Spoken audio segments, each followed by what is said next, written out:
Free your mind. Open your heart. Tap into your power.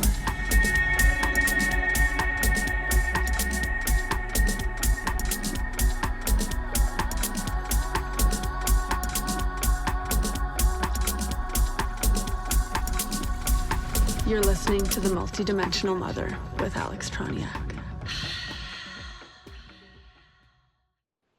Hello, everybody. Welcome to the Multidimensional Mother podcast. I'm your host, Alex Troniak, and I'm so excited to share this podcast with you today. I have a really beautiful friend on. Her name is Chelsea Maker. I'll read you her bio. She is a spiritual life path guide, and a mystical creatrix with over a decade of experience in music, shamanism, tarot, and energy healing. She is all that and so much more. She's a light. We hold this beautiful cosmic mirror, the two of us. Our friendship has really blossomed online and on Instagram, the way we are just this supportive, loving friend on the internet. But we actually met at the Stairway to the Stars Consciousness Expo in Las Vegas, November 2023, which the literally main reason I went to that was to see my spiritual expander, JK Ultra, Jen, who is your best friend. And I know you were there supporting her, like literally supporting her, taking video, but also as an awesome best friend.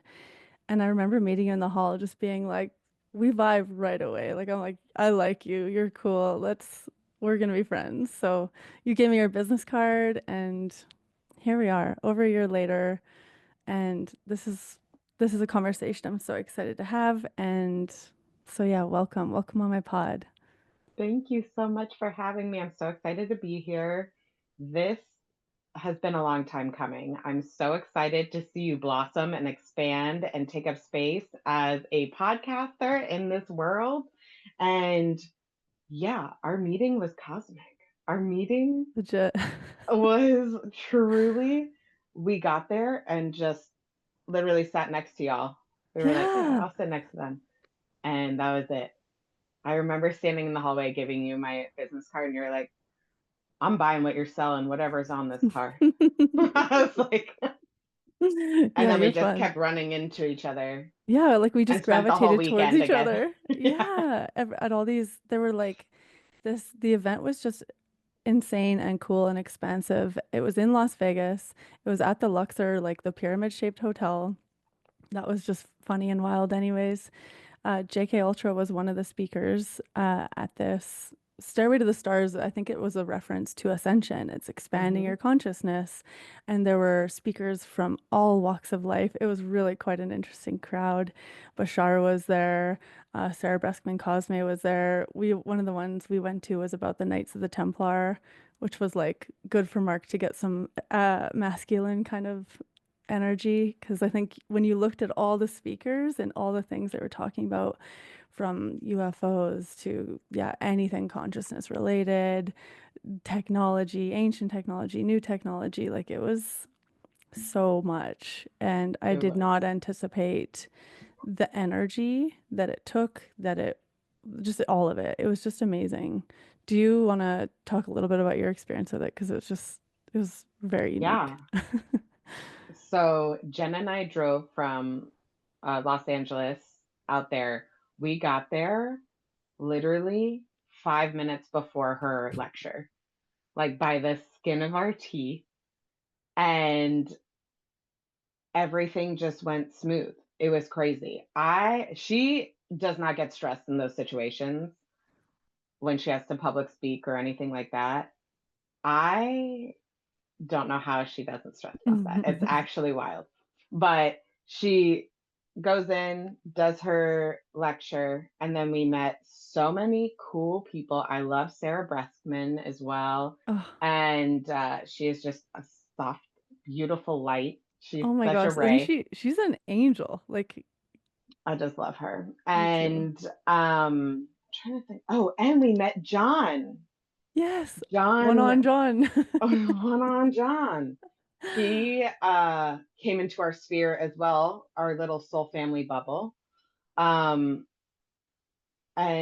that was that. He drove back with us. I know. I remember it being like, it's in the works. It's gonna happen Yeah, for you we're like, guys. yeah, he's gonna come back with us. He's part of us now.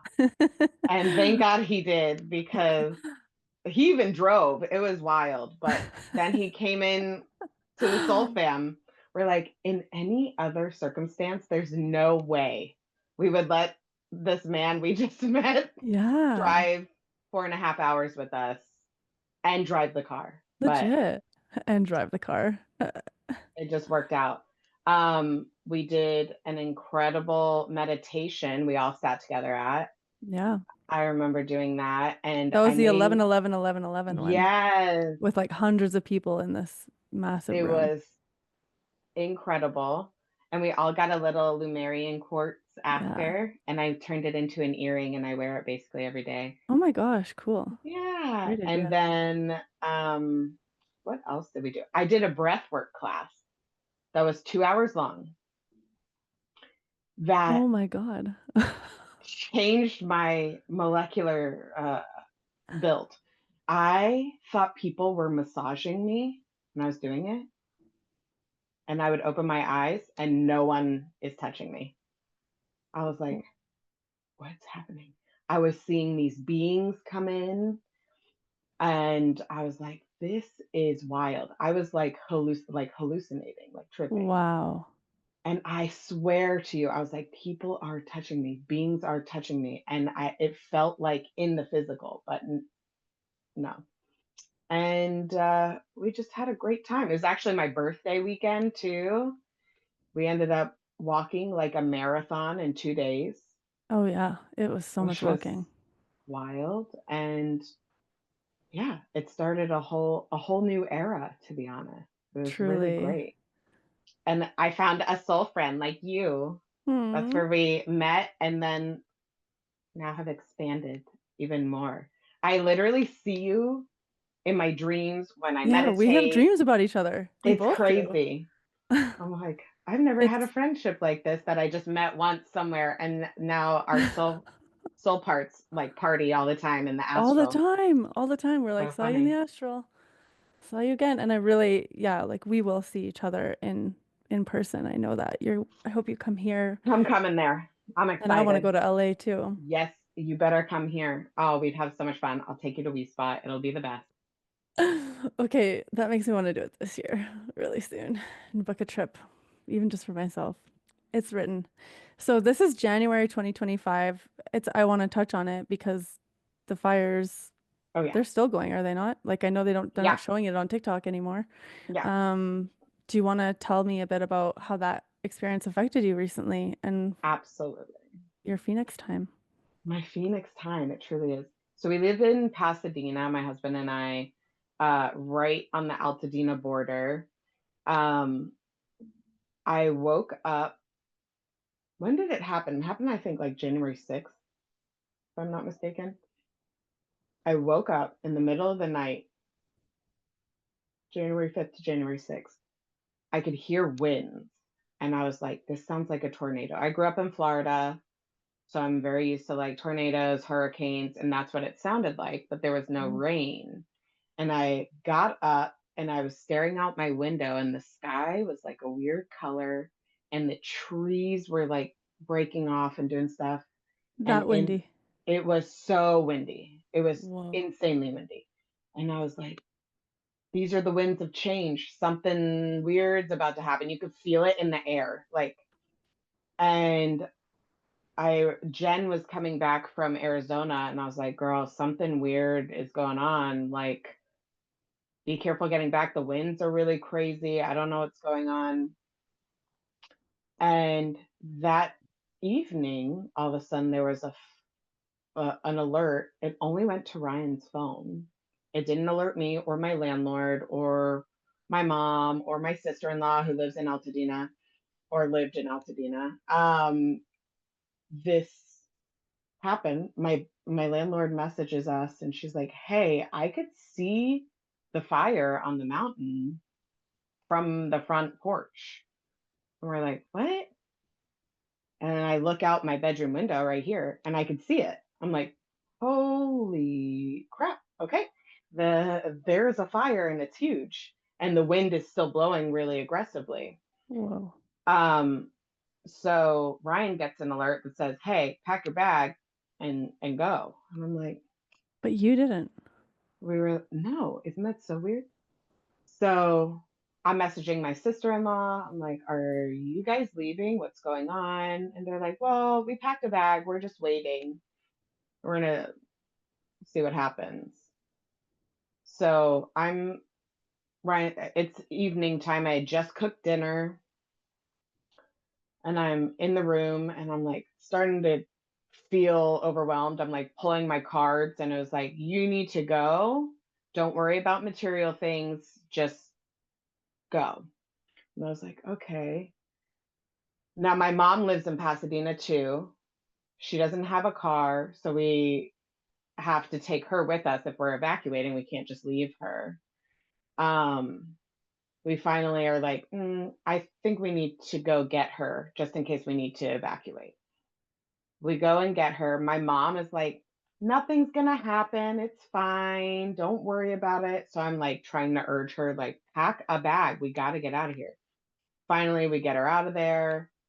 We're on our way back to the house, to my house, and there are trees falling over, people driving crazy, cars flipped over, like just really wild. Whoa. And the fire is now grown, and we're like, "What is happening?" And I look at my husband and my mom. I'm like, "We need to get out of here. Like, I think it's crazy that we're going back to the house. Like, we need to get out of here." As soon as we get out of the car in front of my house, another alert comes through my husband's phone. I'm like, "We got to go." We head to a city over called Glendale. We stay in a hotel. I didn't sleep at all. And then we also have 3 dogs with us. We go outside at like 6 o'clock in the morning and the sky is black, like with smoke. And we're like, "What the hell?" Oh I was my like, "We God. got to get out of here, like for real, like get out of the city." And people are frantic. So I'm like, "Let's get out before we can't get out." Yeah. So we head down to San Diego. Uh, my director from the musical theater company was messaging us saying like they have like kind of like a homestead. They got their chickens out and stuff, but he had to like fight off a fire tornado that flipped over a truck. A literal flaming tornado. They got Mm. out. We're like, "Whoa." And then we start getting messages like Altadena is burning. Altadena is burning really bad. And then a little bit later we found out that like, I don't know, 8 to 10 of our friends have lost their homes, including my sister-in-law and brother-in-law that they've had for 20 years. And it's still going. And we're like, "Oh my God, this got so real." It's so weird there's fires in LA all the time, but this was so aggressive in housing. It's never been this aggressive ever. Wow. So we're like, "This is wild." It lasted so long. Like you said, they're still going. Um, it did not reach our house, thank God, but the National Guard is still here. There was Whoa. smoke in our home. There was ash. There's shingles in my yard. I had to get rid of like a bunch of linen and stuff. We have 2 air purifiers. A lot of the pipes in Altadena have burned because, they're like PVC for water. Whoa. So like their water is messed up as Ooh. well. And like my grocery store is gone, my bank is gone.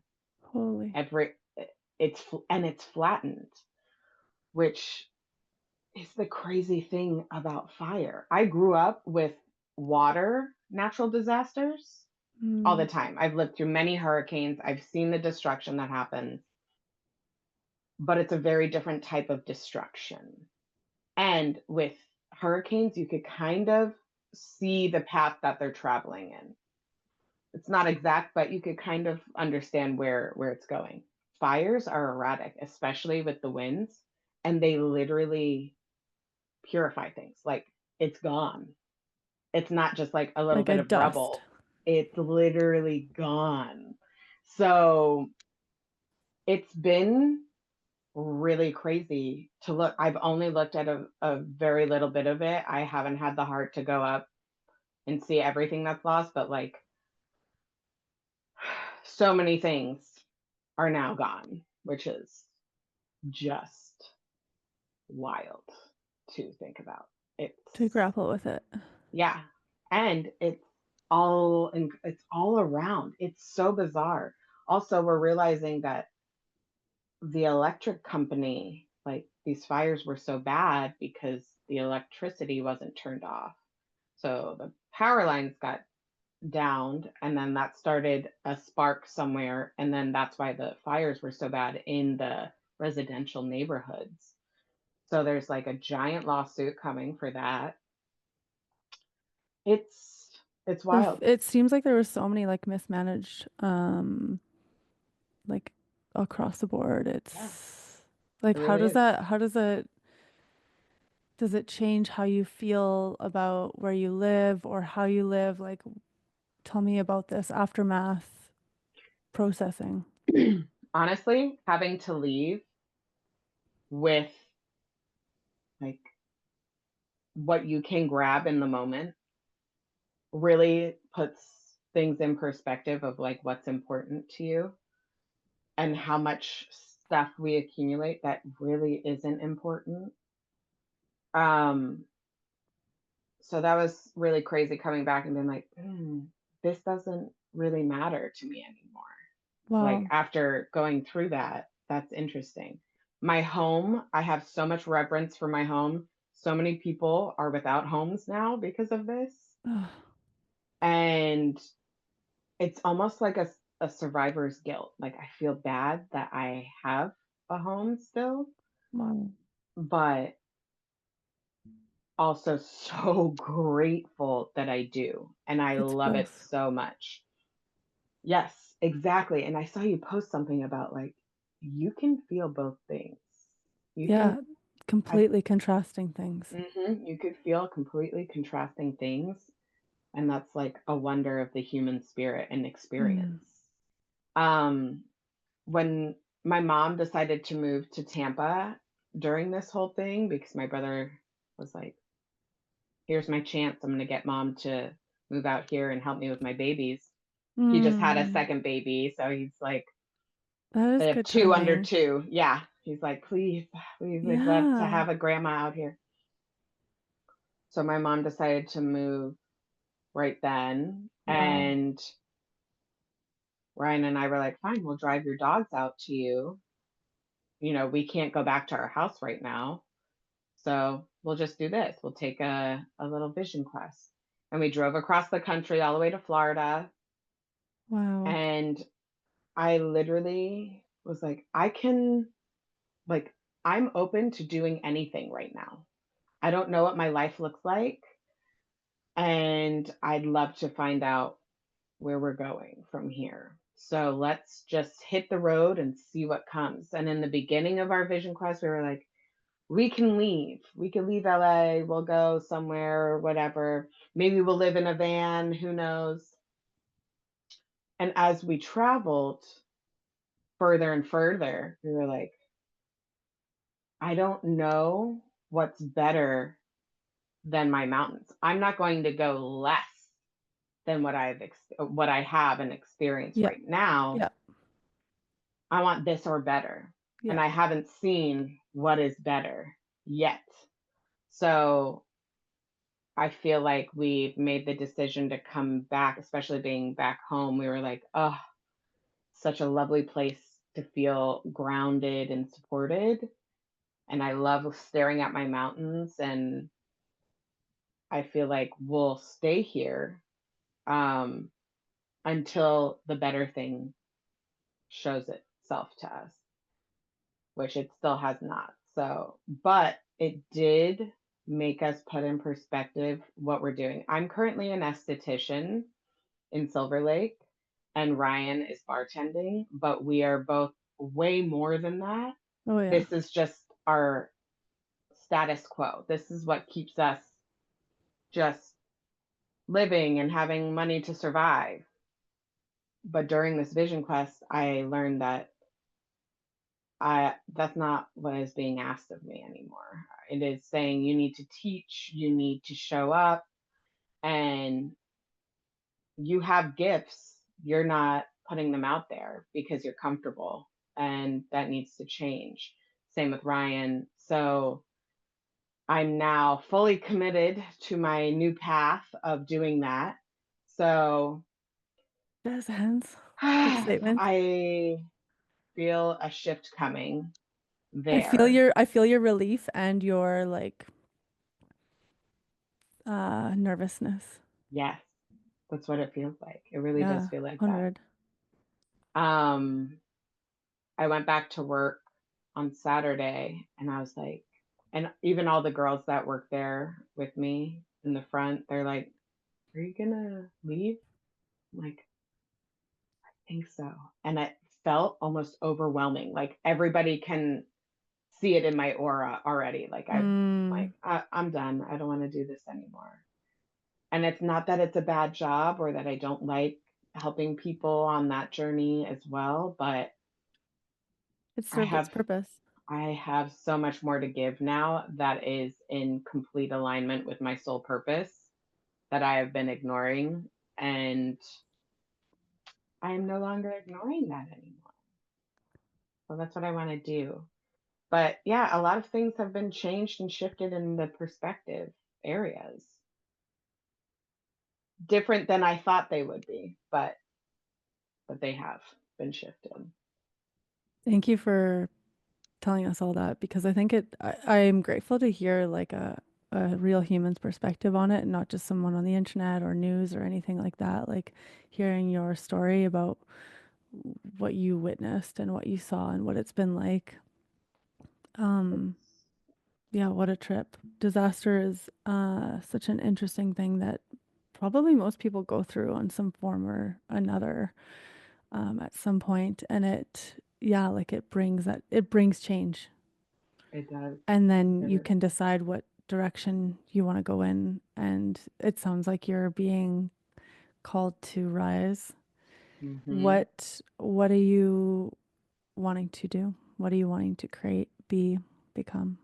Well, music is part of my toolkit, and I've been feeling very unsure of what that looks like for me. I've always written rock music. I've always written from like kind of a place of upset. Then a couple years ago, Ryan and I started writing love songs. I used to write anti-love songs, both of us, because pain is a easy energy access to Yeah. create from. Yeah. But then we started shifting and we're like, whoa, we could actually write from our love songs. We did that and it exploded in new creative ways. And we were like, oh, okay. All these doorways opened for us. And then this last year, when we went to Italy, right before I was called, my whole music career has been with my husband. I did not sing before I met Ryan. How old are you He when you met? 21. Wow. So I was in the car with him singing along to something. And Ryan's been in bands his whole life. He's a music producer. He can play for every instrument. And Wow. I was singing in the car to a song. He's like, "Oh, you can sing." And that's what I've wanted my whole life, was to sing, but everybody told me I couldn't. What do you There's mean this everybody? My mother, like everyone was like, "You could do a lot of things, but you're not a singer." Wow. And I was like, "Oh, Fuck them. okay." Literally crazy, right? So it took a lot of unmasking, unburdening, like, which Yeah. was heavy. It was really hard to do because singing is such a vulnerable act to Mm. do, to hear your own voice and be like, And also, you're going to sound bad sometimes. That's okay. You have to continue going through it to get to the good parts. It's the same with like anything. But that started my journey. So Ryan has been with me and part of my voice and musical journey the entire time. And right before I went to Italy, I got contracted to sing backup for this big artist from Australia. And he had hired Broadway musicians, uh, people with Grammys, all these things. And I got hired to sing and fly to New Wow. York by myself. And I was like, I don't know if I could do this. This is crazy. I've never done this by myself. And Jen happened to be in New York at the same time. So Oh my we met gosh, I up. remember this now. This was crazy. We did a ceremony, and my friend Carlina, we did a ceremony in a hotel room in Tribeca. And we walked through this portal. And I learned that, oh my God, I have to make music by myself. I don't know what I sound like uh, from my own standpoint. I've always Mhm. co-written with people.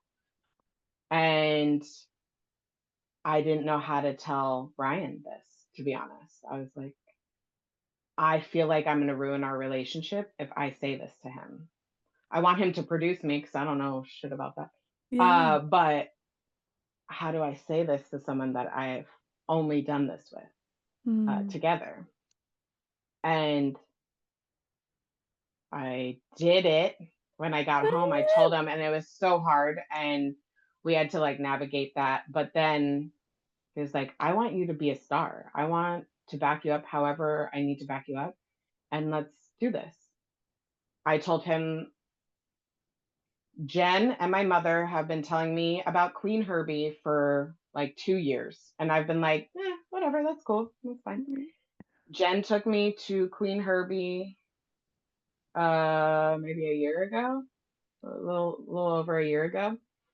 She said, this is what you need to be doing with music. This is how you need to show up. She's being spiritual, but also a badass and is singing about this kind of stuff. You Yeah, can give it totally for do people this. who haven't heard her, like how would describe Queen Herbie even a little bit Queen more. Herbie is like a spiritual rapper. She's like Eminem, but about being a witch. It's Yeah, yeah. wild. It's amazing. And I'd never Super sharp. seen that. Yes. And so I went to her show and I was like, okay, I could see this. And her husband is her producer.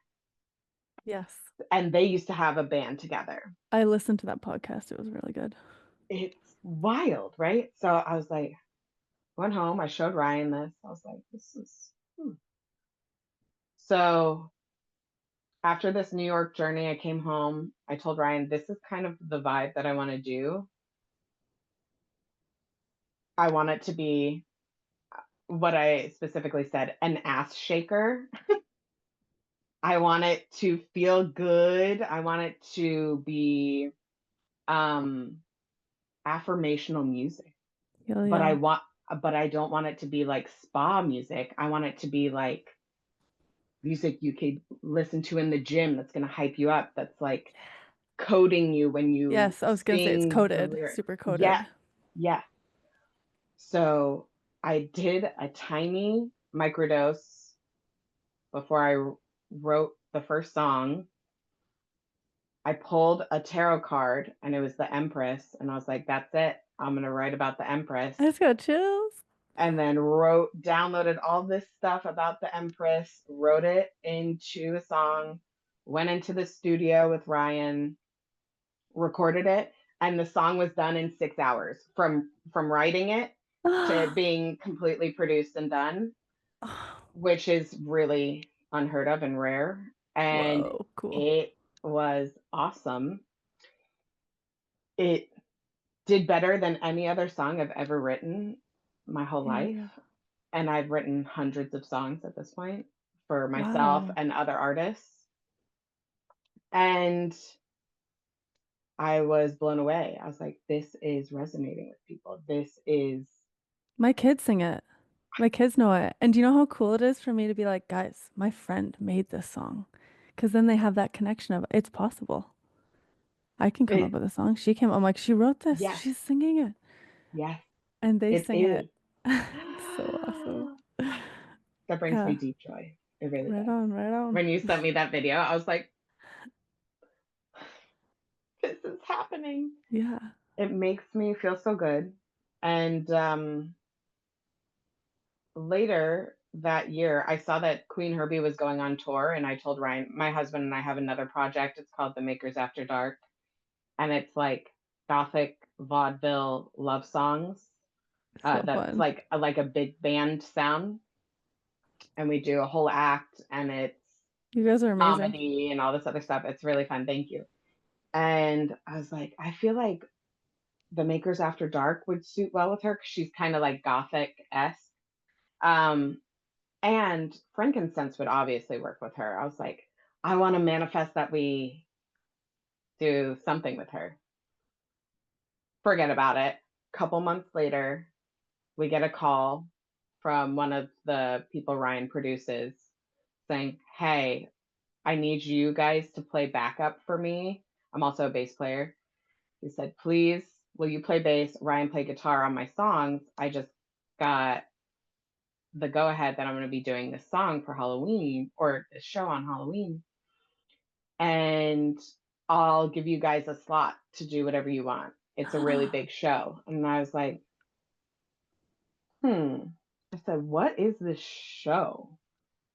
And he's like, it's for Queen Herbie. And I literally said, I'll call you back. I hung up, screamed, ran around my house, and then called back and I was like, yeah, we'll do it. Please hold. Please hold. So his name's Cade King. He holds something called the Sinister Soiree. So there was like a drag act, there was a comedian, there was us. Um, Wow. and I was like, can I do the Empress song? He's like, absolutely. So I got to perform it for the biggest crowd I've ever sang in front of. This Oh was the my biggest venue God. I've ever been in and performed in. And both, I was screaming, like, just so you know, when I was seeing all this, I was like, oh my God, she did it. Like, that was fast. I'm like, when I called Jen, she was with her sister. She was in New Jersey. I was like, are you sitting down? She's like, yeah. I'm like, guess who I'm opening for? And she's like, I don't know. And then I told her, she's like, in the middle of a food court at the mall. Oh my So she started God. screaming to it, and I couldn't believe it. It was wild. And it was incredible. It was the biggest show, like I said, we've ever done. And it How did was it feel? How did it feel to be on stage doing that? like, it was right. Like, it was Mm, right. It was so well received. I couldn't believe it. There were, I think, 2,500 people in there, so which cool. is like, we had lights. It was a huge stage. It was nuts. Big production. Big production. Felt amazing. In LA, downtown. I couldn't believe it. So that fueled my dreams, truly. Like, oh, manifestation literally works. Everything literally, magic is real. Magic Magic is is real. really real. So that was incredible. But the other thing that I really want to do is teach my shamanic work. I've been a shamanic practitioner for over 10 years now. And I do like one-on-one with people. That's what I was doing primarily for the past 10 years. And then last year, Jen was like, would you want to teach a class at my, what was it called? Illuminate. Illuminate, at the Illuminate conference. And I was like, okay. Decided to teach the shamanic journeying, which I was like, I think people can do this. Like, I studied under a woman for 2 years to learn how to do this, but I had always been psychically inclined. I was doing mediumship and other energy kind of work before. I'm a seer, I could do all that stuff. But I was getting completely bogged down. And so many other people already have access to this. They travel in the astral, they just don't know what they're doing. Yes. So I was like, what if I gave them a safe route to travel like I have? Not knowing if it was going to work, not knowing if people were going to receive it or not. Everybody got it. Everybody went somewhere and retrieved information. Yeah, it changed my life. That was probably the most impactful one out of all of them for me. Like I love all the people that she had on. Yes. Um, Ian Carroll, what's that astrology guy? What's his name? Evan. Yeah, Evan, Brittany Bento, Hmm. Marco, right? Did she have Marco J. Williams on Marco there? is there. Yeah. Nick Zai. Oh yeah, Nixon was great. They're all so great, but Yeah. yours is one that I'm like, I actively brought in. So your journey led us to finding our guides.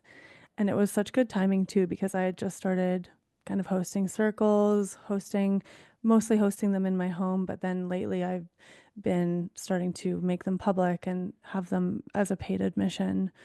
And with doing any energy work, you have to protect yourself because in the first bit I did it and then I was so drained. I loved it, but afterward I was so depleted. And you were Hmm. like, girl, you gotta like call in your guides. And I'm like, well, I don't know who my guides are. So your meditation led us on this awesome journey to find like one was in a cave, one was in a tree, and one was in a pyramid, and so beautifully guided and effective because I call on those guides all the time, almost every day actually in my meditation. What came through for me was this mother fox. The first zone we went into in that cave was a mother fox, and so she kind of like goes around me like a cat almost. And then I have a little fairy. That's what I found in that second room. And she kind of comes around my shoulders and she's just like a little sparkly pixie. And then when we went up in that tree, I got two tall, humanoid light guides, and their names are John and Joan. And and then in that pyramid, we were getting what was it like a An altar room. altar Yeah. room, I saw Sheila Nagig, which is that Irish Celtic, like her face is open, she's opening her vulva. It's like a fertility symbol too. I love her. Sheila Nagig, super cool. Look it up. So yeah, that was amazing, and just knowing my guides and being able to be like, all right, come with me, like protect me. You're here with me. Boom. No matter what I do, especially with energy work. So thank you.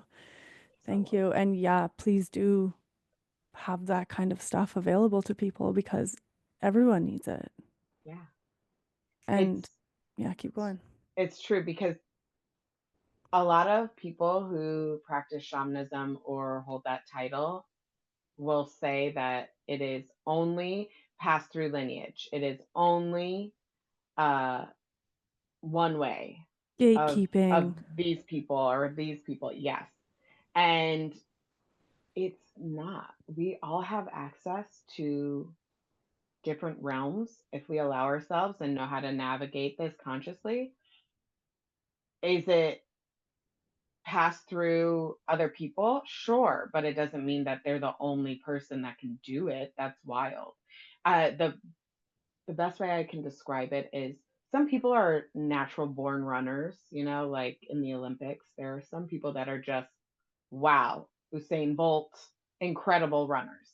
However, you can learn how to run a 4-minute mile, even if you weren't naturally gifted at it. Yeah, Just like you can learn how to play piano if you're not playing piano at 3 years old. Anyone can do it. If are you using your awareness to better yourself in that regard? And if something interests you, why can't you access that? 100. So that is now what I'm understanding. Like, I need to give this to people if they want to do it. And there's no drugs involved. There's no substance involved or anything like that. It is quite literally just choosing this doorway, which I do think the psychedelics are a different doorway. Yeah, Breath work, chanting, all these things are different doorways, but shamanic Everything journey. you're saying, I'm like, we got 5 conversations we got to have stemming out of all this. Good. One thing I did want to say too, because you're familiar with Sarah Breskman, she's a QHHT, quantum healing hypnosis technique, amazing woman, and she's written books. And one of the 4 amazing books, highly recommend everyone read them because they'll give you such a different idea on reality. But one thing I wanted to say about that was that she's like, yes, you have your physical lineage, you have your physical bloodline, which as much as you want to know, like you can't know all about it. Just there's records don't last. But then there's also your soul lineage. Mm. So both play a role. It's both and. It's not one or the other. So if for someone to say it must be in your lineage, it's like, who are you to know? Which A, lineage? Yeah. which lineage? How can you identify? Like and we all connect to at some point anyways. But then yeah, there's soul lineage of who knows where you were, who knows what kind of a healer you've been. And if you have resonance to it and that pull to do it, how dare anyone say no to that? Exactly. And yeah, everyone has access to this type of work and energy healing and these tools. It's totally intention, education. That's So, literally it. can you go a little bit into your, because we kind of ended that Queen Herbie conversation, but Hmm. you obviously understand manifestation, and I want you Hmm. to share a bit more on your like, what are your practices? Like, what are some keys you want to share? Okay, so I've looked at manifestation many different ways. I've looked at it through the magical lens. I've looked at it through the affirmational lens, the mental lens, and like a practical lens, right? So it all equals the same thing. If your awareness goes to something, you're giving your energy and attention to something, your reticular activator, which is a physical thing in your body, will start to recognize that and show you more of that, period. It's actually a pretty simple mechanism. However, excuse me, I'm learning something about bringing things into form. There's a lot of things that are formless. Your attention and awareness bring things into form, your thoughts bring into form. So if you are constantly looking for what's wrong or what's upsetting or whatever, more of that is going to manifest on a In your physical level, on a psychic level, on an energetic level. That's all going to happen. If you shift your awareness, which is where our tools come in, like affirmations, um, like listening to things that are positive, recoding your matrix into when you see this, this means something positive is coming. Just shifting your awareness like that will bring in the manifestations. If you're looking for people all around you that are receiving prosperity and are in total alignment with their purpose, you're going to see more of that. And then that's mm. going to attract to you. So I like writing lists. I like writing what I want to happen as if it already has happened. I In the present like tense. in the present tense. The another trick that I've learned is not only are you going to write it, you're going to feel it, which also is an energy pull. Your body doesn't know the difference. Like if I tell you to Mm-hmm. imagine that you bit into a lemon just now, your mouth's going to salivate and act like you ate something sour, even though Yeah. you didn't. It's the same mechanism. So you're going to imagine yourself doing it. You're going to write it down. You're going to feel it and act as if it's happening right now and expect it. Know that it's coming. That's the magic sauce, honey. That's it. I actually have, I love where's, it. I wrote an affirmation journal or practice. It's appreciate, it's visualize, it's before you do anything, have gratitude. If you set your energetic wavelength to gratitude, It's an easier doorway for these things to come through than Yeah, anything. it's like contracting and expanding. Gratitude expands, Yes, complaining contracts. exactly. Yeah, I So if love that how you're, you said it's like opening the door more. yeah, if you open the door with gratitude, then you visualize, you feel it, and then you know it and affirm it at the end. It is. Yeah. And so it is. So it's a fun thing to play with, but it is interesting how much our thoughts control our emotions that control our reality. So if you can trick your thought into seeing these things that you really want or want to manifest in your life, the emotion will shift and then your reality will shift. It's literally, One of the it's things I've simple. been saying lately is like reality is rendering. Mm, Reality is constantly being rendered. Like it's so if it, well, then what's rendering it? Your thoughts. Your thoughts, your actions, your beliefs are the coding for the reality that is rendering and coming to you. mm, So, mm, mm, mm. yeah, I know. I think Jen said she acknowledged the fact that like manifestation or that affirmations feel and seem corny at first. And I feel like we're like all recovering from like the kind of like a weirder new age era in the 90s that just felt like maybe like surface or it just didn't resonate for a lot of us, or maybe our moms were doing it and it just kind of turned us off a bit. Um, but the reality behind the science and the reality behind affirmations and how the more you say them, the more it becomes like a permanent spot in your being. And then Yeah. you do feel it as the truth. Yes. And if you feel that as the truth, then that's your reality. That's what you're feeling and experiencing. Yeah.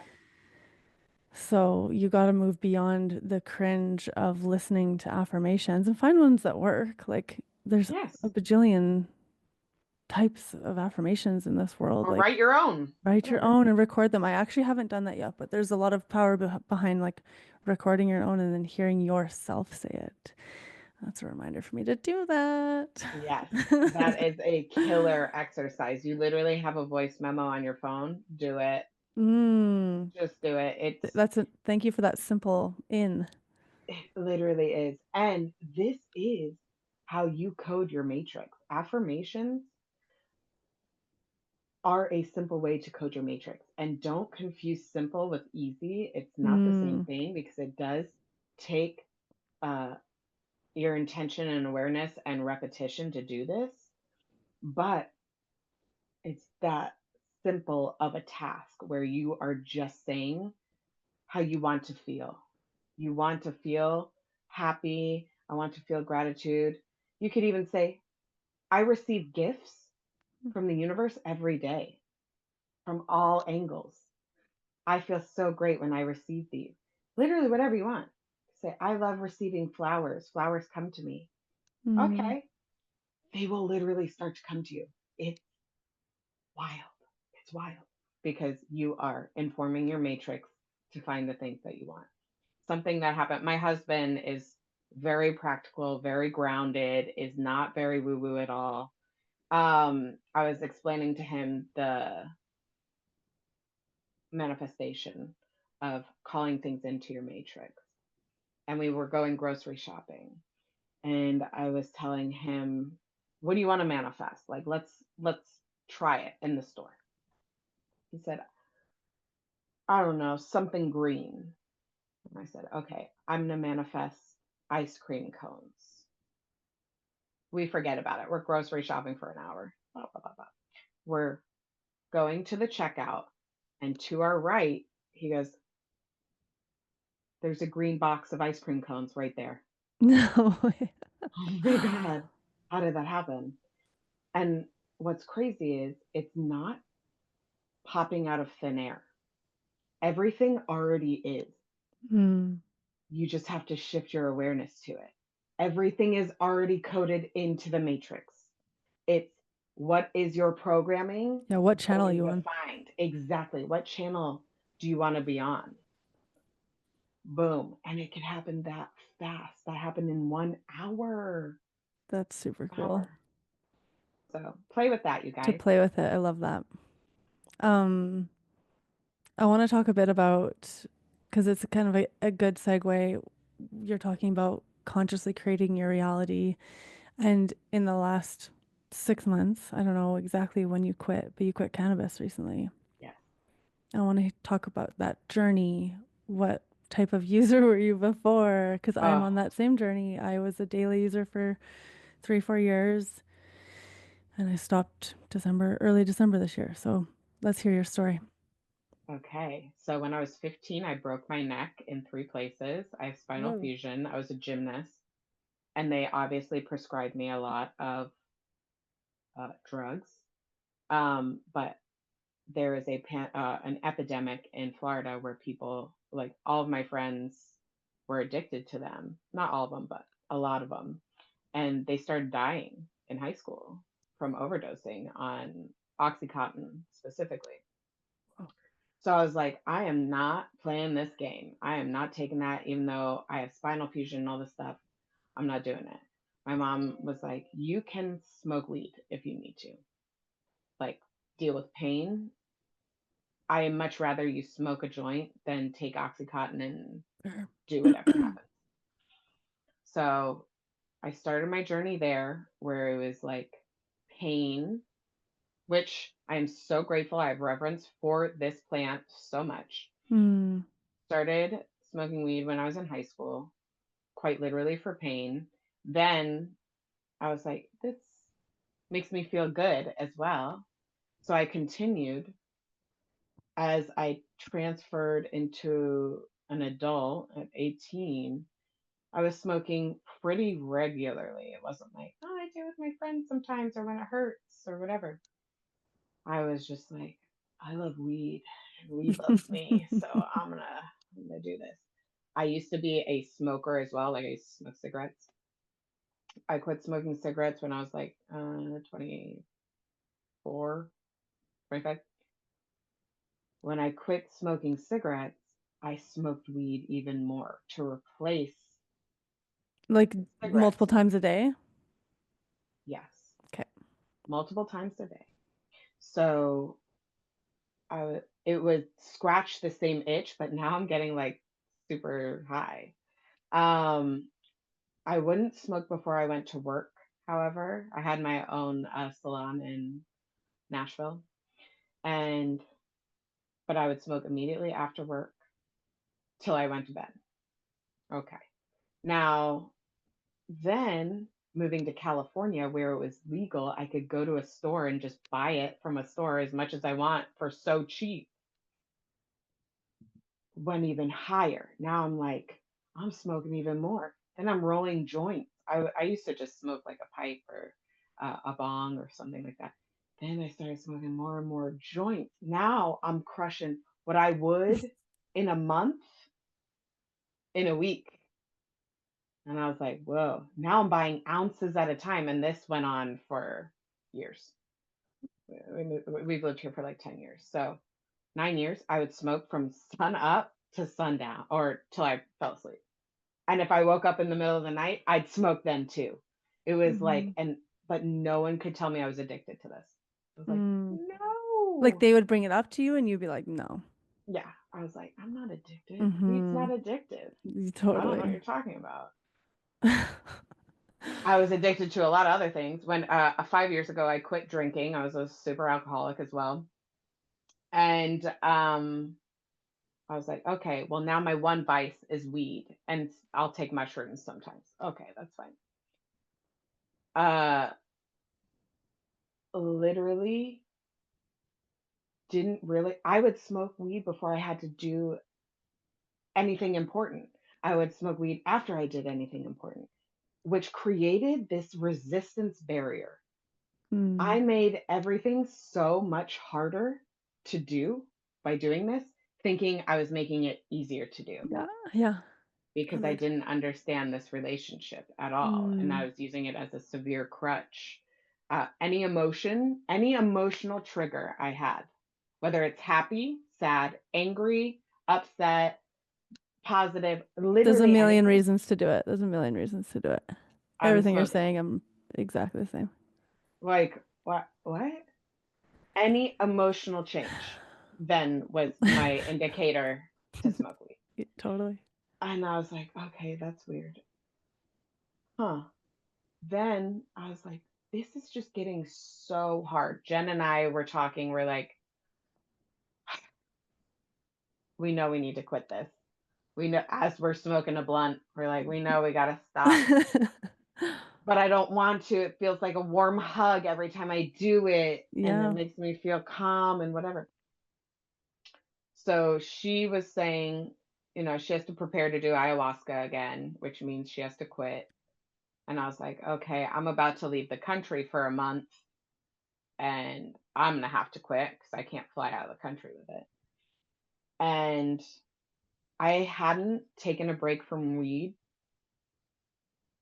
ever, Wow. ever, not ever Not a once in my week. life, not a week, not even a couple days, to be honest. Unless when I was living in Nashville, we couldn't find our plug. And I was like, ugh. But it was only for a day or two. That's it. Totally. So I was like, for 15 years of my life, have smoked weed religiously. That's the one constant in my life that I've had. Wild. I now need to give it up. We go to Italy. I get clear going to Italy. And I'm like, whoa, this is wild. Like, life looks different. It feels different. Food tastes different. Everything is different. And at the end, I found a joint hidden in Ryan's pocket. In Italy? I didn't know it was there. He didn't know it was there. We're like, holy shit, we flew with this in the pocket. Oh, It was God. like a secret pocket or whatever. We smoked it at the end and we were like tripping like it was Totally. like the sunshine, like walking around like, wow. We get back, we're like, okay, we got to change our relationship with weed. Immediately when I get home, I'm like, I'll just smoke a little bit. Can't do it. Boom! And then it just was a monster again. I just constantly smoked till I would fall asleep and then wake up smoking. And I'm like, my lungs. I'm a singer, so I'm like, oh, my lungs. I'm constantly coughing, all this stuff. I'm like, maybe because I'm smoking like the equivalent to a half pack to a full pack of cigarettes a day of weed. I don't know. Um, so finally, I get back from New York during that trip that we were talking about. And I was like, all right, I know I need to give it up. I'll give myself like a month or two to say goodbye to this. I planned Mother's Day to be the end all be all. Jen had quit the day before Mother's Day. I had to go be with my mother-in-law and my mom at the same time, so I was like, I'll wait till after. I smoked so much weed and then came home and was like, all right, I'm done. Ryan smoked the next day to have his time with it. And then we burnt all of our weed that we had outside in a ceremony saying goodbye to it. And then a shitstorm of emotion came to me for 3 weeks. I had to process all this stuff that I had been tamping down with the weed that I didn't even know was there. My anger that was so unchecked that was the only way I would cope with my rage and anger was to smoke weed. Now I don't have that. Now it's running rampant. My rage was to a 10. My upset, my sadness, like everything came at once. And I was like, this sucks. I don't know how to. It was You're like, worse what's than, the payoff? yeah, what the hell? This Yeah. sucks. It was worse than quitting drinking for me, honestly. It was crazy. And I really had to redefine like who I am. It was also such a part of my identity. I was like, I'm gonna smoke weed for the rest of my life. I love being a stoner. I Yeah, love rock and roll. Yep. rock and roll, baby. Yep. I would smoke weed Rebel. before I'd go on stage. Which why? Why would you do that? So crazy. But yeah. no, I had to really sit with all of these hard things and recenter myself. Like, who are you and what do you want to do? But I knew in order to get to the next level that I'm going, I had to sacrifice something. I had to Mm, give the universe a sign that, okay, I'm willing to give up the one thing I love so much that I know is holding me back, um, to you, to make room and empty this space out so I can hold bigger and better things that are meant for me.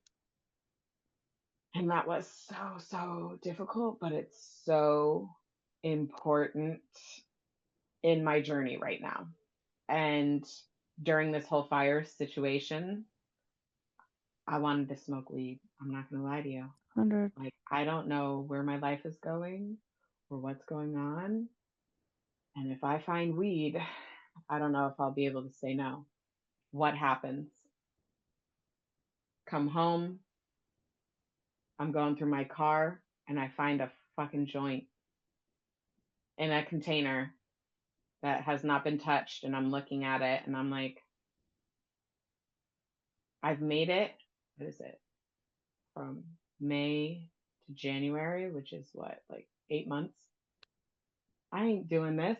I'm not losing nothing for my sobriety. I already made it through the fires. If anything, I should Totally. have smoked then. Mm, I'm not doing it. So I was like, okay, I don't want to tell Ryan because if he gets triggered and he wants to smoke it, then it's and I'm gonna probably be influenced because I don't know. And then I was like, you know what? That's not cool either. If he wants to do it, that's fine. That's not me. I can make my own decision. So I told him, I was like, yo, I found a joint in the car. And he's like, I'm not smoking that. I was like, oh my God, our timeline's different now. free. Oh my God, it really, really, really is. Yeah. Oh my God. So yeah, I told myself I'd give myself a year without weed. But Mm, now that I'm almost to the year point, I'm like, I don't know if I can. I don't know if my relationship is there yet to be like, oh, I could do it sometimes as like a celebration or whatever. I know. I don't think so. I think that's like an alcoholic being like, yeah, I'll drink again sometime, Yep. which doesn't Yeah, hold once up. your relationship's changed with it. I know, like we've referenced Jen a million times, but that also shows you how valuable and wonderful she is. She did a really great, at least an hour long, like how to quit cannabis YouTube. Mm-hmm. And I Mm-hmm. watched that. I watched it actually because I saw that you guys were like, we're quitting. I'm like, well, if they can do it, I can do it. Like, we are very resonant people. We probably have a similar relationship to it. And hearing everything you've said lands hard for me. Mm-hmm. And I listened to it, but I didn't. And I tried to quit. I probably quit for like 13 days, and then something would have been quote triggering enough for me to say, you know what, I'm just going to do one tonight. And then Mm-hmm. it so quickly turns into a daily thing for me. And then that kind of turns up until it gets kind of weird. It got weird for me actually. Like it started to make me feel like my sanity felt fragile. That's where it was going with me. And so there were enough times that it made me like I would smoke. And most of the time, it would make me feel more relaxed and more better. Mm-hmm. But then when it started to make me more irritable and sensitive and started make me just feel like crazy in a not a good way, just a bit, that I was like, "Ooh, this doesn't feel good." And I knew a friend who had a serious like mental episode from using it daily, and that was in the back of my mind too. Mm-hmm. Additionally, I like knew that when I was gonna stop, it was gonna be clear to me. Even though I had tried and like found it really challenging and just would get I'd get home from school and my kids were, it's so intense from like 4:30 to 7:30 where I'm making dinner and I'm helping them with homework and they're tired and irritable, and that was like yeah, I'm gonna soften myself and relax myself, smoke a little, so I can handle dinner time. And then I'm going to do this. And then I'm going to have it after dinner. And because I made it through dinner. And then I'm going to do it before bed. So it'll help me sleep. Like I had a million excuses. I always like justified it. It was really easy to justify. And I would feel like I had to justify it to my husband, being like, I need it because we're doing this. I want it for this. I want it for that. And he didn't judge me throughout any of it and just let me navigate the journey with it. Mm. And then fortunately, something shifted. I think I actually had some edibles and was feeling duller with time too. Like when I was using it, I would be like, wow, I just dulled my experience Mm. and I don't feel better. I don't feel sharper. I feel less intelligent. And it is a numbing. There's a numbing. And sometimes that's good. And sometimes it's not so good. And there Mm. were times where it was like a spiritually opening gateway for me. The first time I heard like the voice of someone who's passed was right after smoking weed. And so I was like, oh, it's a tool. It's a spiritual tool, which it can be. But Mhm. like Jen said, like if it becomes, I'm going to paraphrase her because it was just such a good way of talking about it. Like when you first start smoking weed, it's just like it enhances that event. For me, it was like, I'm going to smoke weed because I have an hour of folding to do and I'm going to make it more fun by smoking weed. Right. And so it becomes this kind of like it turns the good up 5 notches. And Mm. it goes from being like a reward thing to a habitual thing. And soon you start smoking it so often that the uptick isn't as high. And then Right. you are actually at a, once you start smoking it so often and you only get a little uptick, maybe 1 or 2 points up. Well, then when you're not smoking, you're actually -1. So then you're, every time you're not smoking, you're -1, and then you smoke and you kind of get to neutral. And it's like, well, fuck. Yes. When you Yes. and when you get to that point, and so when she said that, I was like, damn, like it's undeniable. You have to sit with that and look at it and assess the relationship. But the big shift that happened for me, I swear, I made a portal. I've said this on my Instagram, but like there's this tree on this trail right by our reservoir. It's this magical trail that feels like it's not part of the city. And I don't know Mm. why I didn't know about it. Like I grew up in this area and I never found it till recently. But there's this Wow. tree that's angled on like a 45-degree angle. And when you first see it, you're like, that's got to be dead. It's like leaning over on something. But when you come up to it, it's just weirdly angled and it's very much alive on the end. And it makes like a triangle to walk through on the path. So I'm like, that's a portal. Mm. So I decided it was a portal. And I just said, when I walk through that portal, I'm going to walk into an even higher timeline where I feel even better, even healthier, even more radiant, with even more abundance and goodness. And so it is. And I Mm. walked through that portal and I purposely took a breath in and maintained a bit better posture and was just like, like, embodying the feeling. And I Mm. wasn't thinking about weed when I did that. And then I think I had some edibles at a family dinner. And on the way home, I felt like drugged in a shitty way. Mm. Like I was like, I'm just like tired and dull. That was the last time I had cannabis. And I threw everything out. And I had actually thrown everything out when I first saw Jen's How to Quit Cannabis video in like the summer. But then, something happens. We go out.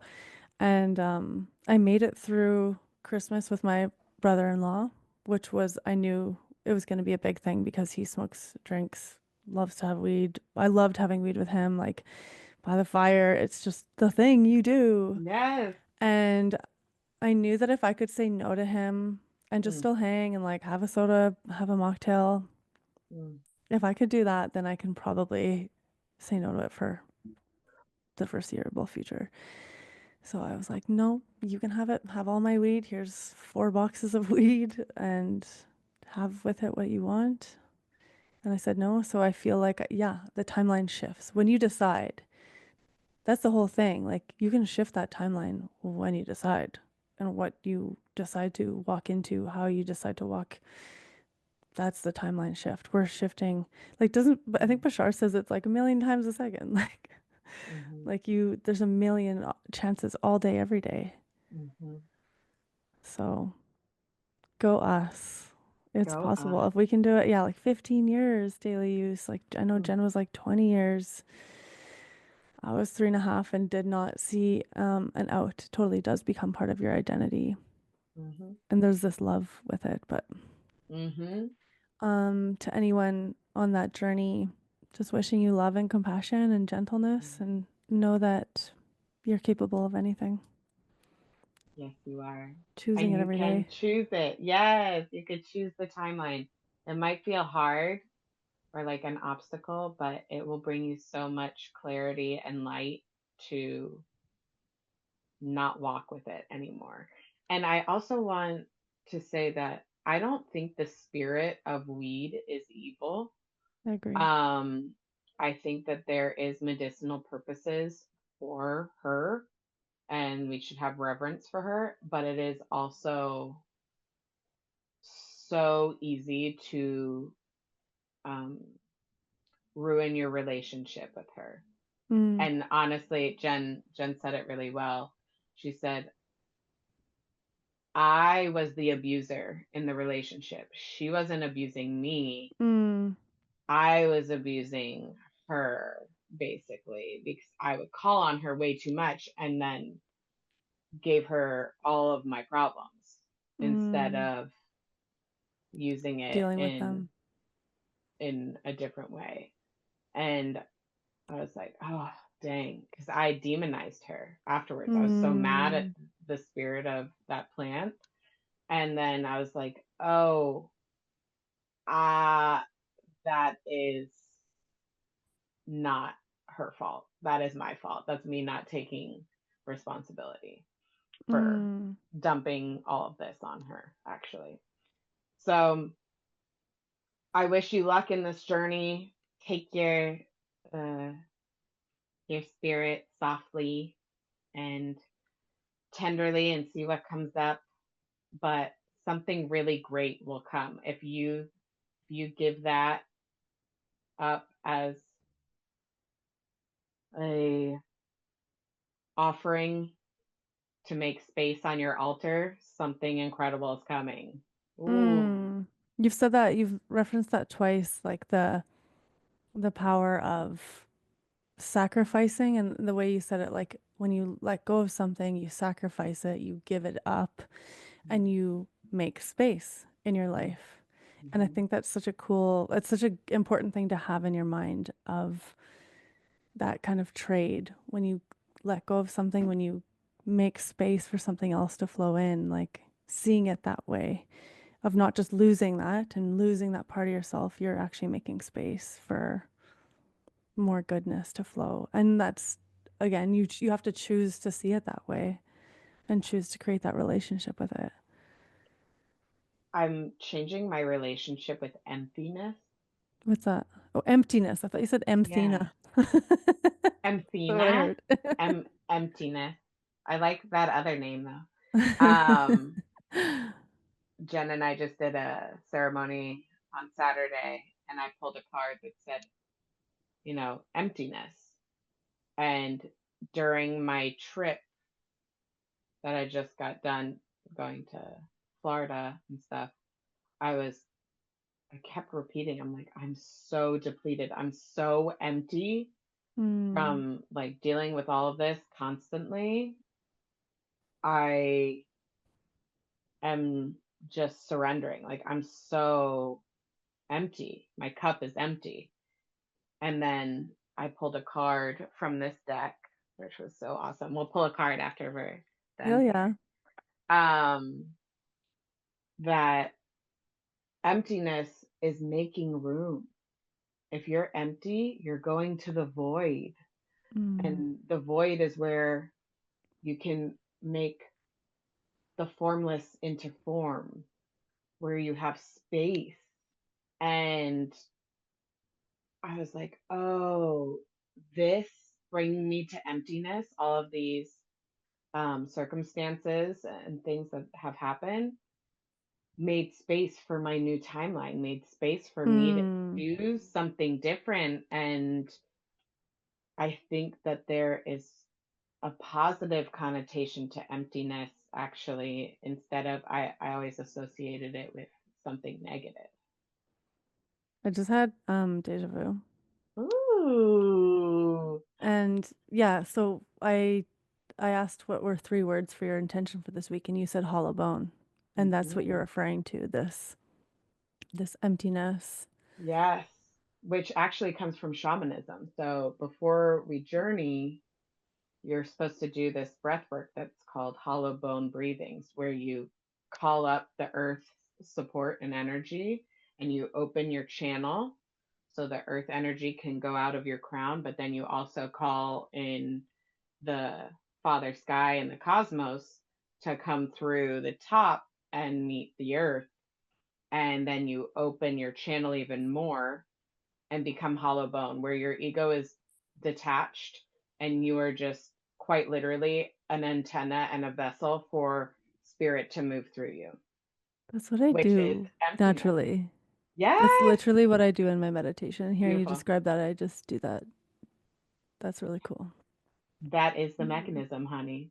You're doing it exactly right. Woo! Can you tell me a bit about where you're at spiritually and on your meditation journey? I want to talk about meditation more because it's something where I acknowledge that when you first start doing meditation, it sucks. And it's like you just feel the to-do list, and then that's why most people just quit because they're like, well, that was a waste of 20 minutes and I just sat there and worried or thought da da da. Mm. But I want to give the voice to people who are like further in it and experiencing this juice and vitality.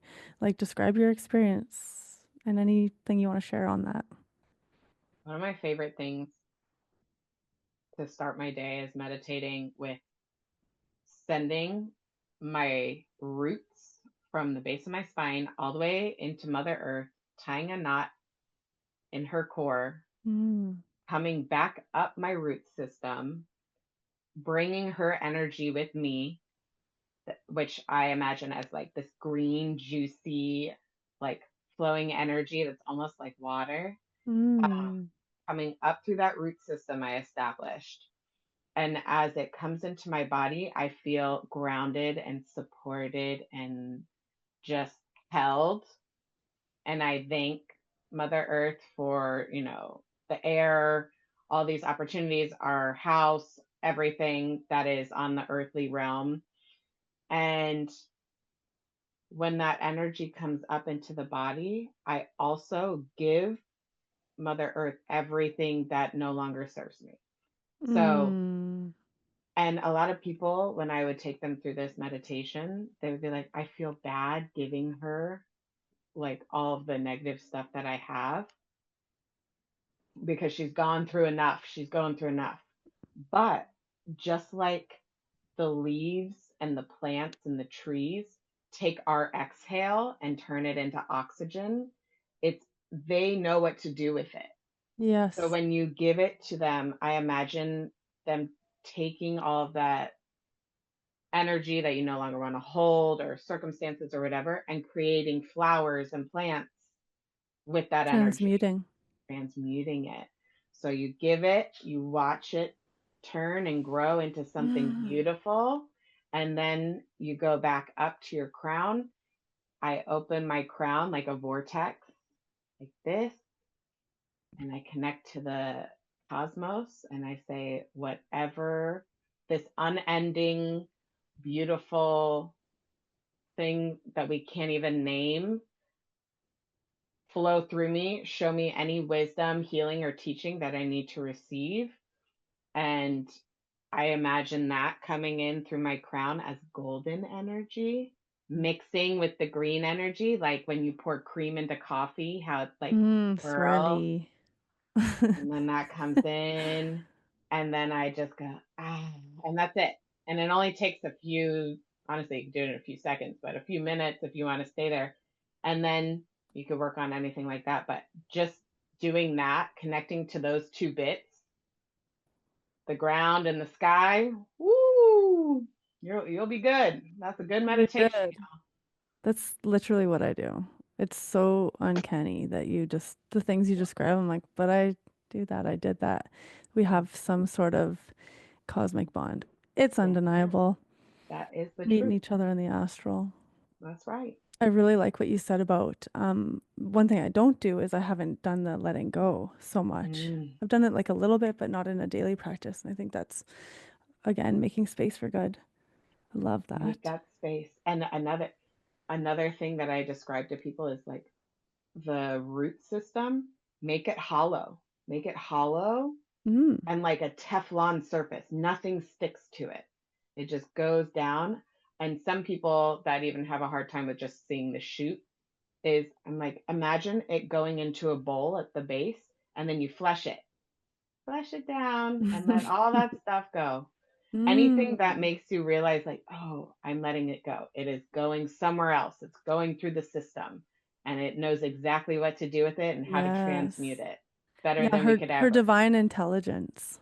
Ooh, Today I've been trying to when I root into the earth, I've been feeling her aliveness and like visualizing, feeling how alive Mother Earth is and like through with all the living things on her, but then within her. And I felt this like relaxing of my womb when I did that in the last 2 days that gave me like pleasure too. Like it felt, oh, and what I connected to that was like just how natural like sexuality is for the planet, like how natural procreation is, how uh, natural life is. Like that's all it is. It's just life continuing to go and continuing to build and how perfectly designed it all is for life. mm, And the only thing that stops life is when we get in the when things get in the way. mm, yeah. The So, creation energy, honey, the Shakti, yeah. that second chakra. Yeah. Oh, it's so Load beautiful. in. Yes, held. Ooh. And when you ground, it holds your second chakra. So your first chakra is the grounding, right? Mm, So if that feels supported and anchored, your second chakra is going to feel like, ooh, mm. I'm just being held and hugged and I'm in the right spot Safe. and safe, which makes the Mm. flower open and then so on and so forth moving up. But yeah, it's good stuff. When did you come into like these tools? How did you come into your spirituality like this? Oh, well, when I was a kid, I could always see ghosts and things like that, and I would talk to them. Like you would Uh, see a human form or yeah, like a yeah. wow. Uh, Let me rephrase that. I could see it in my third eye. So I could see it not like, oh, this is right there. More like I'm seeing almost like a shadow of this reality in this reality, like two Wow. realities existing at the same time. So there was a man in my tree when I was about 4 or 5 years old. I would climb this magnolia tree, and there was this guy named John in the tree, and he would tell me things, and I'd go back down and tell my mom. My mom was like, "Oh my God, this is so scary." Were they My scary things? No, she was just like, "How is this happening? Yeah, And yeah, there's no one in the tree. This is freaking me out." yeah. So my mom is also very psychically connected, but she's not a seer. She's more of a knower. I'm definitely more of a seer. But my grandmother was a seer too. When she would make pasta sauce, she'd stare off into space and then come back with all this information. Um, Really crazy. So it started then. As I got older, I always knew I was a witch. When I was like 7, I was like, I'm a witch. I have powers. I know it. My mom would let me make like witch stew, which would go into the uh, pantry and just put a bunch of stuff into a pot, like flour and water and this and that and whatever. And I'd make Oh. my own potions. I do all sorts of stuff, but I knew something was in me, guiding me, Mm. something like that.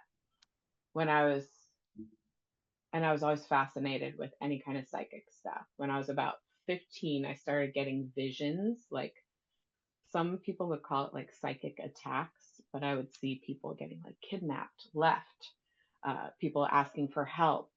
I would see other people's dead relatives. They would come to me and talk to me. I also would have adults stop me and just tell me what's going on in their life. And they're like, I don't know why I said this to you. I don't know why I'm talking to you about this. It's so weird. So I was like, okay, I feel like this is choosing me. And I don't know what's going on. I need assistance. So finally, my dreams started getting really bad. And I was like, I feel like I need to help these people and I don't know how to help them. Like, I'm a kid, I don't know what's going on. So my mom took me to this spiritualist camp called Casadega, Florida. It's about an hour and a half away. Spiritualist camp. Yes, it's the highest concentrate of psychics, mediums, and spiritualists in the world. Wow. It's so That's an wild. epic camp. It's an epic Sheesh. camp. My cousin, who's also like very psychically connected, was like, you need to take her there. They'll figure something out for her. I get there and there is a town center, and in the town center there's like a directory thing you could walk into. They also sell crystals and all this other stuff. But in the back there is a phone and a phone book that's like a binder, and you're supposed to just go through the binder. It's everybody that lives in this town, and you choose the person that you resonate with, and then you call them on the phone and you go, can I make an appointment with you? So I was flipping through, and I found this woman named Reverend Maida Jones. That's who I landed on. And you pick up the phone, you call them, and she said, yeah, walk over to my house. So my mom and I walk over to the house, and I sit there with her, and she tells me, she's like, listen, this has chosen you. You need to focus on 3 things to study in this arena, because if you try and study everything, you're going to go crazy. So choose 3 things that you want to focus on. She said, you are going to do this with your life. And you have a natural inclination to do it. I said, okay. So I chose mediumship, I chose working with chakras, and I chose energy work were my 3 areas of focus. And I was 15. So I was off to the races. I started learning about these 3 things deeply. I started doing mediumship readings since I was 15 years old till I was about 21, 20, 21. And I would just literally see how my energy unfolded. And see what I could do. I was learning about energy work, not from Reiki. I found this book at a used bookstore that was called the Healing Energy of Your Hands. And it taught me how to use, like, make an energy ball and learn how to send it and manipulate it. And I would try it on random people, and they'd be like, I could feel that. That's crazy. And they're not like woo woo at all. They'd be like, huh, that works. And I would use it for people with headaches and all these things. So I was like, okay, this works. This is good. And then I really was focusing on like meditating with my chakras, meditating how to align them, what they meant, what are they linked to, so on and so forth. Then I could start to see them on people. I could see if they were a different color or off or whatever. And I'd start doing that. So I kept exploring. When I was about 18, I moved to Nashville. And this is the Bible Belt, where this is like really weird and crazy. Like, you're a witch, and not in a good way. Like, Yeah. So I started using it on people there and seeing how they would react and so on and so forth. And I met this one kid. This is what really threw me for a loop. I met this one kid at the mall. His name was Sammy. And we just became friends. And he's like, let's go back to your house, drink wine and smoke cigarettes and talk. He's a makeup artist. I was like, okay. So I brought him back to my house. We're talking, and I'm telling him, like, yeah, I do psychic stuff. Like, I don't really know what I'm doing, but I do it, and I could see things on people. So he gave me his hand, and it took me to a vision of like his home, and he was a kid. Um, he's like, I think that's my grandma's house. I was walking around the house, and I was walking upstairs. He goes, what color are the stairs? And I was like, green. He's like, what the hell? This is crazy. They were green. It's like, I don't know what's happening. A bunch of other stuff happened. And then at the end, because he pulled away because I found some like dark stuff. And um, he's like, I don't know how you're doing this, but this is happening. And I said, why was everything all dark and fuzzy? He's like, what do you mean? I was like, it was hard to like see everything. Like it was like I was wearing like a bunch of sunglasses. He goes, Chelsea, I was blind. I was like legally blind until I was 8 years old. I had surgery on my eyes. He's like, what the hell? He's like, I just met you. There's no way you would know this. I don't know. Whoa. And then I was like, oh my God, it's gotten stronger. Like whatever I'm doing, it's making it stronger. And so I continued kind of doing that kind of reading for people. So I switched from mediumship to just like reading people's energy, seeing what's in their field. Yeah. But it was draining me Mm. so much. Finally, I was like, oh, and I could only see people's like really pain and despair and like really bad things. And I was like, Mm. I don't want to use it for this. Like, cool, I could see that, but what do I do with that? I'm just upsetting them when I tell them what I'm seeing. I'm not And you're helping seeing it. them. Yeah, and I'm seeing it and I'm feeling it, and now I'm crying like, ew. Mm. So I was like, I need to learn how